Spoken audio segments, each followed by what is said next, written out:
so I just finished a book on the Gospels, comes out in June. And one thing that I noticed, I mean, I had seen it before, of course, but just to read it alongside Matthew, Mark, and Luke is fascinating. John really gets at this idea of Jesus being a portal. And I don't mean that like in a Stranger Things sense. I mean, it's sort of like it in that Yeah. it's analogous. It's pretty amazing. But that you will see angels of God coming and resting upon Jesus, descending and ascending upon Jesus, the Son of Man. And then later on, we get in John's Gospel again, how Jesus he's the access point. Heaven and earth are converging in him. And so that's why our word portal is not a bad word to capture that reality that he is, that they have joined together in Jesus. He's now providing access to heaven.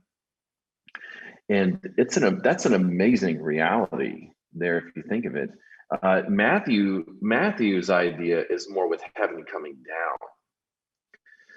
John's idea, it's the same idea, but it's more of like it's more focused, more tunneled on Jesus. And so really it's this notion of a portal, which is fascinating. That's why he says stuff like, well, I'm going to go and I'm going to prepare a place for you. I'm going to finish preparing the new heavens and the new earth. I've begun it.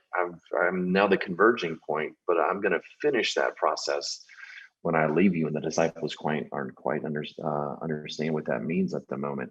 But it is a fascinating thing. And I really think that more work needs to be done in unpacking this in a more biblical theological manner, because the Gospels really, really start to get at this. And so what happened with dispensationalism is just threw all of this off the table, completely tabled this discussion. And so it really hasn't been until the last couple of decades when we can start having a healthy discussion of these things. And there is a lot there. It really is. Dr. Glad, I on that note with portal, I agree. I think that's a great a word to use. I'm having to learn Latin for my THM program right now. And don't ask me the Latin word. It's new. It's a new vocab word for me. But the word popped up and it was gate or entrance or portal. And I thought, hey, that's a good way of putting it. So I like that you said that. Bringing up dispensationalism, kind of want to bring that together a little bit with what you were saying earlier about this. There's this one plan, and as covenant theologians, we recognize that one plan kind of running throughout, and that was the plan from the beginning, and it runs its course through, and Christ is, of course, the fulfillment and those kind of things. But you mention a lot towards the beginning, the first few chapters of the book, about the goal for mankind, God's goal for mankind, specifically in those creational mandates or in the commission that he gives to his image bearers. To go and to multiply, fill the earth, subdue it, and those kind of things. You mentioned a bit about dispensationalism a minute ago.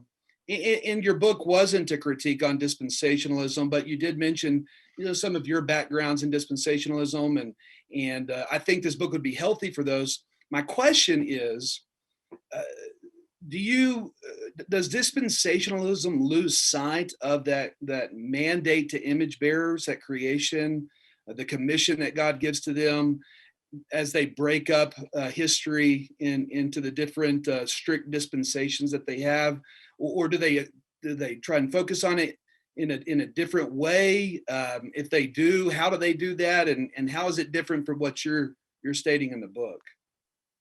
That's a good question. So I grew up a dispensationalist, and I was a crispy dispy really all the way through college. That's what I say. I'm sorry if I offended anybody, which I typically do. So just think of it. So because dispensationalism is so enamored with Israel, specifically ethnic Israel, the nation of Israel, well, it's the natural byproduct will be humanity, the nations, they'll catch up. That they're important, but really, we really need to talk about Israel. So do you see what happens? They don't do it. My sense is that they don't do it consciously or on purpose. It's because they're so enamored. The system is so enamored with Israel that they lose sight of humanity and what it means to be in the image of God. Do you see?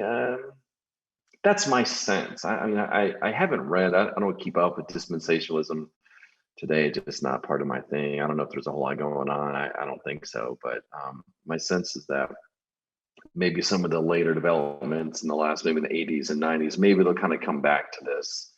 But it's not all that on the radar, to be honest. It's not image of God. But they would only talk, and again, this is just anecdotal, but my sense is that they only talk about image of God as it relates to soteriology, Yeah. as it relates to image. They don't connect image of God with the purpose of the Bible. Do you see? They only relate it to systematic categories. They don't relate it to redemptive history. Yes. That's, I think that's a mistake right there. And Well, it's because in their system, it's all about Israel, all about Israel. If they put it, it really is amazing. So when I would take these Bible classes at these schools, I mean, it was like Genesis 12 was the beginning of the Bible. yeah. That's the first thing you learn when you go to the Old Testament. You learn about Abraham, and it starts with the Abrahamic covenant. It's amazing. Genesis 1 to 3, Genesis 1 to 11, yeah, secondary.